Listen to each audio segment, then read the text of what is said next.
ازاي تنزل فيديو على تيك توك. السلام عليكم، ازيكم عاملين ايه؟ انا كان نفسي اقول لكم وحشتوني جدا جدا والكلام ده كله، لكن انا فعلا اسف جدا جدا ان انا ما كنتش بعمل فيديوهات الفتره اللي فاتت. في لخبطه في سوق التك غريب، اسعار بقت غاليه جدا. بالظبط ايه الحاجه اللي انتوا هتحبوها؟ ايه الحاجه اللي انا ممكن اعمل عليها ريفيو تكون مفيده بالنسبه لي ومفيده بالنسبه لكم؟ لان انا مثلا بجيب الحاجه دي اعمل عليها ريفيو وانقل لكم بس خبرتي او تجربتي مع المنتج ده، عشان انتوا كمان لو حد بيفكر يشتريه، حد مع المنتج مثلا وفي حاجه معينه كان محتاج يعرف عنها حاجه، الكلام ده كله. دلوقتي اصلا اسعار الحاجات بقت غاليه جدا جدا جدا، تقريبا سوق البيع والشراء واقف في كل حاجه، في الموبايلات وفي الاجهزه الكهربائيه بقى، مكن القهوه. حبيت ان انا ابدا الفيديو ده باعتذار ان انا بقالي شهر تقريبا ما نزلتش اي فيديو على القناه. النهارده حبيت ان انا اتكلم عن تطبيق في ناس ممكن تتفق معاه ان هو مفيد، وناس تانية لا تتفق معاه خالص، وحتى ما عندهاش اكونت ولا نزلت الابلكيشن بسبب حاجات كتير جدا. بس انا النهارده مش جاي اقول الابلكيشن ده كويس، الابلكيشن ده مش كويس، بيسرب بيانات، بياخد بيانات، بيتبع، بالكلام ده كله انا مش جاي اتكلم عليه. انا جاي اتكلم للناس اللي عايزه تبدا تعمل محتوى، وفي صعوبه ان هي تبدا على اليوتيوب زي ما احنا شايفين. صعب جدا انك توصل لريتش كويس جدا على اليوتيوب. في صعوبه مثلا على فيسبوك، وسياسات الفيسبوك ما تختلفش كتير برضو عن تيك توك. في صعوبه ان هي تبدا على الانستجرام في وسط الانفلونسرز وفي وسط الناس اللي بتسافر وبتروح وبتيجي وتعمل اكل والكلام ده كله. فالتيك توك بيكون انسب بلاتفورم ان هم يبتدوا عليه. النهارده انا جاي اقول لك حاجه بسيطه جدا من السلسله هعملها للتيك توك زي ما عملت الانستجرام. خلينا نبتدي بيها ويلا نبدا الفيديو.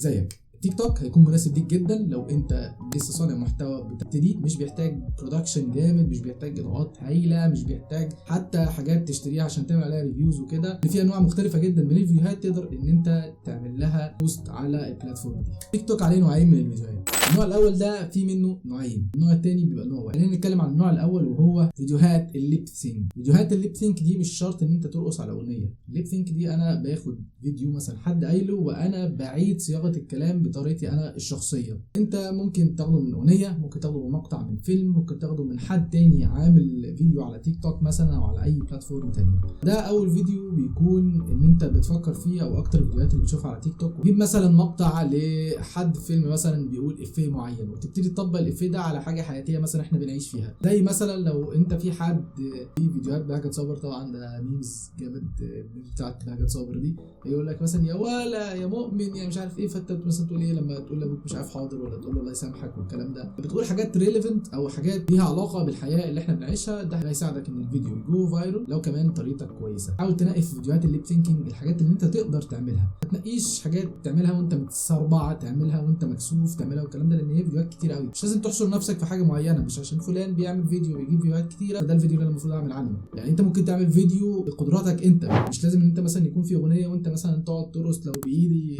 كنت اجيلك والكلام ده. ممكن تعمل كده عادي، مفيش مشكله لو بتعرف تعمل كده. لو مش بتعرف عادي ان انت ممكن تستخدم بقى بقيه الحاجات التانية، او تستخدم الاغنيه في صالحك مثلا برضه على موقف زي ما ابتدينا نشوف في الفتره الاخيره. اكلمكم عن شويه تريكات في الليب سينكينج ده ان انتوا تعملوها علشان الفيديو يجو فايرال، بس الفيديو جاي ان شاء الله. الثانيه وهي الديو ان انت ممكن تعمل رياكت او فيديو على فيديو حد تاني على تيك توك. زي مثلا اشهر واحد حاليا على تيك توك وهو واو الكلام ده كله. ده الفيديو اللي هو بتاع تعمل ايه يا وحش لو قلت لك هنخش بنش كيبل عدويه وبتاع. الشخص ده مثلا عامل ديو على كل الناس اللي استخدمت الفويس بتاعه او اللي هو الساوند بتاع الفيديو او الفيديو نفسه، وابتدى ان هو يرياكت عليهم. ده اللي هو انت غالبا هتستخدمه في الديو، اللي هو الرياكشن على فيديو تاني. لازم يكون عندك حاجه جديده تضيفها على المقطع اللي انت هتعمله رياكشن. في ناس بتعمل حاجه جديده وفي ناس ما بتعملش حاجه جديده خالص. يعني في ناس، في واحد كده غريب بشوفه على التيك توك، هو بيجيب فيديو مثلا حاجات اللي هي بتتسحل معاها دي. واحد مثلا بيشيل بويه من جردل، فبتلاقي فيه سيمتريه كده في البويه، فبتقعد تتفرج مركز وهو قاعد بيقول اي كلام مختلف تماما عن الفيديو. ده بيجيب له مشاهدات كتيره. هكلمكم اكتر في الحته دي عن ازاي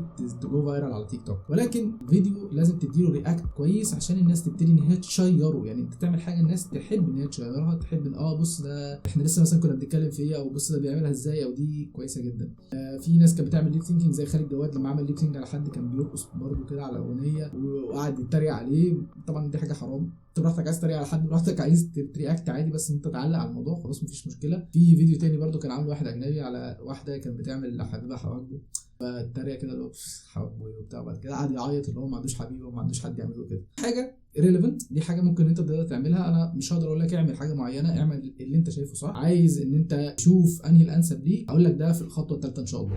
فيديو او نوع الفيديو الثاني هو الفيديو اللي انت بتكون عامله محتوى معين وبتعمله بوست على تيك توك اوريجينال. يعني الفيديو ده انت اول واحد عامله او اول واحد عامل له بوست، اول واحد عامله، ما كل الناس عملوا كل الفيديوهات، مش قصدي انك اول حاجه انت تعملها، لا اول واحد عامله. فيديوهات ريفيوز، انا ساعات بعمل عندي على تيك توك مثلا ريفيوهات على الاكل والمطاعم والكافيهات والحلويات وهكذا، مثلا حاجه معينه منتج معين من محل معين، وابتدي ان انا ريفيو المنتج ده، ان انا اقيم المنتج ده من وجهه نظري، بقول مثلا مميزات والعيوب والحاجات اللي عجبتني، الحاجات اللي هي ممكن تتصلح بس مش عارف ايه، الحاجات اللي ممكن كده، اي راي ليا اقوله. ده بيبقى فيديو اوريجينال، ده انا اللي منزله اوريجينال، محدش نزله غيري. فدي النوع التاني من الفيديوهات. اهم حاجه لما تعمل حاجه زي كده اوريجينال ان انت تفضل محافظ على التراك بتاعك، لان ده هيحدد للناس اللي بتتابعك او يحدد الالجوريزم بتاعت التيك توك ان هو ده بيعمل الحاجه دي والناس بتحب تتابع الحاجه دي، فيبتدي يظهر لهم الفيديو بتاعك. الحاجه الثالثه ازاي تعرف الحاجه دي مناسبه ليك او لا. اول حاجه انت التيك توك مش كل الفيديوهات اللي بتصورها ممكن تنزلها على طول، ممكن ان انت تبتدي تشوف المحتوى او تجرب الثلاث اربع محتويات اللي بيعجبوك وتبتدي ان انت تجرب تشوف هتعمل فيهم ايه. يعني لو مثلا عايز تعمل فيديو ليب سينك، فانت بتجيب مقطعين ثلاثه من الحاجات الفايرال، الحاجات اللي انت شفت عليها ناس عاملاها كتير، فتبتدي تحاول مثلا تقلدهم او تعمل حاجات شبههم. خلي بالك انت مش تنجح من اول مره، الا لو نجحت من اول مره تبقى انت يعني تالنتد ما شاء الله. جرب مره اثنين ثلاثه، بس جرب الاول مع نفسك، جرب عيد الحته دي وقولها مقاطع وشيل والكلام ده كله. اهم حاجه ان انت ممكن تنزل الفيديوهات دي برايفت، فتبتدي ان انت تتدرب عليها، مثلا توري اخواتك، توري اهلك، توري اصحابك، هم يدوك رايهم. ما تسمعش الاراء الوحشه، لان انت خلاص خدت القرار ان انت تبقى صانع محتوى، كمل فيه، ولكن خد راي الناس بايه مثلا ممكن تصلحه، لا دي حلوه، لا دي مش حلوه، الكلام ده كله. في الاخر قرارك، ما تاثرش باراء حد، انت بتاخد الاراء دي عشان تجمع صوره كبيره للحاجه اللي انت بتعملها. رابع حاجه، ما تحاولش انك تقطع كتير في الفيديو بتاعك عشان ده بيكون مش بروفيشنال. يعني ما تعملش تقطيعات كتير، سواء انت بتعمل فيديو اوريجينال او فيديو ديو او ليب سينك، ما تقطعش كتير فيه. حاول انت تحفظ وتركز في الفيديو كويس وتتدرب عليه، وبعد كده اعمله هيكون بروفيشنال اكتر. الخامسه، ما تعملش بوست اي فيديو عليه اي ووتر مارك. يعني ما تجيبش فيديو من على تيك توك من الاكونت بتاعك القديم مثلا وتعمله ري بوست تاني، لانه هيظهر كده الووتر مارك مرتين، مش هتبقى حاجه حلوه. كمان الفيديو جودته مش هتبقى حلوه. ما تعملش بوست على تيك توك لفيديو مثلا انت واخد الووتر مارك بتاعته من على الفيديو بتاعك انت كنت منزله على انستجرام، في الووتر مارك بتاعت الانستجرام او اي ووتر مارك عامه بقى. برامج الفيديوهات اللي هي فيديو ليب والكلام ده ما بتبقاش حاجه بروفيشنال قوي، فحاول ان انت تحط الفيديو بتاعك اوريجينالي من غير اي ووتر مارك. المارك دي اللي هي العلامه الباقيه بتاعه البرنامج اللي كان عليه اصلا الفيديو، او الفيديو معمول عليه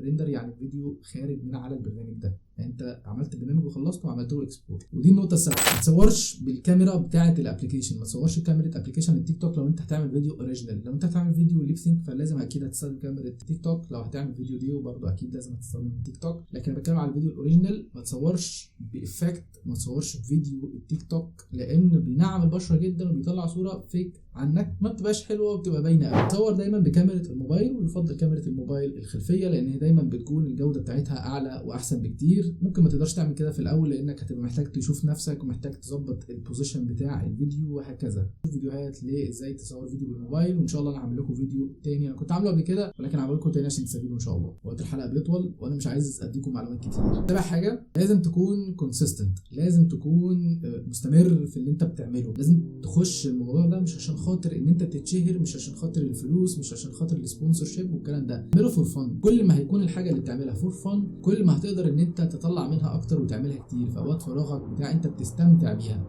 فانت هتعملها عشان خاطر انت بتستمتع بيها. لو عملت فيديو عشان ده اللي بيعجب الناس، عملت فيديو علشان خاطر الفلوس، عشان خاطر الشهره، الكلام ده كله مش هتكمل، هتحبط، لان ده مشوار ال1000 ميل حرفيا. فهو هيبدا بخطوه خطوه، مش هتعرف تنط ال10000. حتى لو فيديو معاك ضرب وطلع فايرال وبتاع، لازم كل الفيديوهات هتحصل كده بالتبعيه، لازم تمشي واحده واحده وتركز، وان شاء الله هتوصل في الاخر. رقم 8، ما تعملش بوست للفيديوهات بتاعتك على تيك توك الصبح بدري او بالليل متاخر قوي الساعه 3 الفجر وكده وانت نايم على السرير. حاول تظبط المنبه على وقت معين من اليوم ان انت تقدر تعمل فيه بوست الحاجات دي. ما تعملش بوست الفيديو الصبح، ما تعملش فيديو الظهر، ما تعملش بوست الفيديو الساعه 6 المغرب. الاوقات دي غريبه جدا، محدش بيكون فاتح فيها الابلكيشنز. هو مثلا على تيك توك تقريبا من بعد الساعه 9 بالليل، 9 10 11 12 دي اوقات مناسبه جدا للبوست على التيك توك. ممكن تعمل بوست الفيديوهات الساعه 3 العصر، بس ده مش هيقوي قوي زي فيديوهات بالليل، ولكن انت ممكن تعمل بوست الفيديوهات دي. تاسع حاجه، اعمل بوست لاكتر من فيديو مع الوقت. يعني انت مشيها كل يوم فيديو، ممكن تصور كل الفيديوهات في يوم واحد وتمشيها كل يوم تعمل بوست الفيديو، ولكن حاول ان انت بعد كده تخليهم فيديوهين ل3 فيديوهات في اليوم الواحد عشان تقدر تبوش على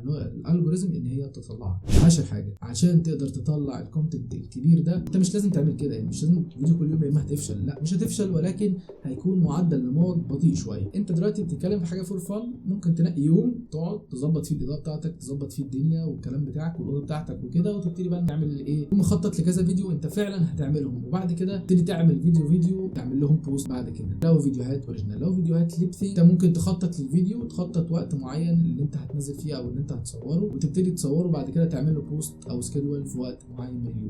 طول جدا، انا مش عايز ازود عن ال10 نصايح دول، لكن ال10 نصايح دول ذهبيين علشان تبدا فيهم على تيك توك. في فيديوهات تانية كتير، فاعمل لي سبسكرايب واعمل لايك للفيديو عشان ينتشر ويوصل لناس كتيره، واعمل لي كومنت باي سؤال عندك وان شاء الله هتلاقي اجابته في الفيديوهات اللي جايه، وهجاوبك في الكومنتس ان شاء الله. شكرا ليك اتفرجت على الحلقه للاخر، بشكرك، السلام عليكم.